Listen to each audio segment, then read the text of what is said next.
It's been 20 years to the day since the opening ceremony, but the spirit of the Sydney Games still burns strong. The cauldron relit without any technical issues this time. I'd marched in with the team and was standing down there in front of it with members of our women's rowing eight, and they're going, "John, is this meant to be happening?" I'm going, "No." And in my own mind, I was going, "Oh, just leave the thing there.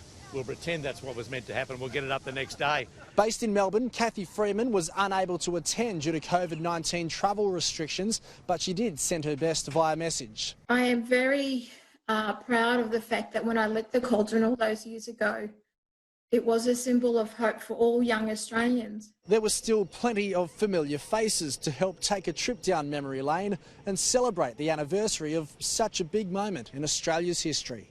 It was a really healthy distraction watching the opening ceremony on TV for me. It meant that I wasn't thinking about what I had to do the next day. The opening ceremony kick-started not only the greatest ever Olympic Games, but also the best ever Paralympics, setting the standard for future host cities.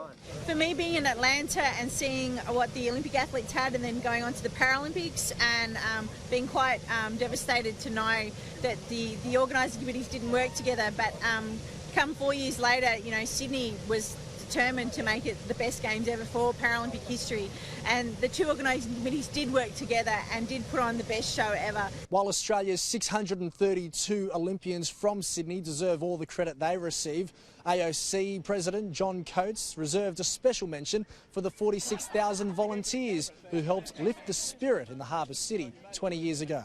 The unknown was the impact that the volunteers would have. We should have realised volunteers are part of our culture. You know, beaches, putting out the bushfires, all of those things.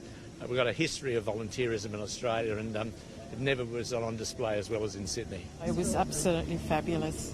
It's something that you will always remember for the rest of your life. And you still proudly keep that uniform. That's right, still fits, that's even better.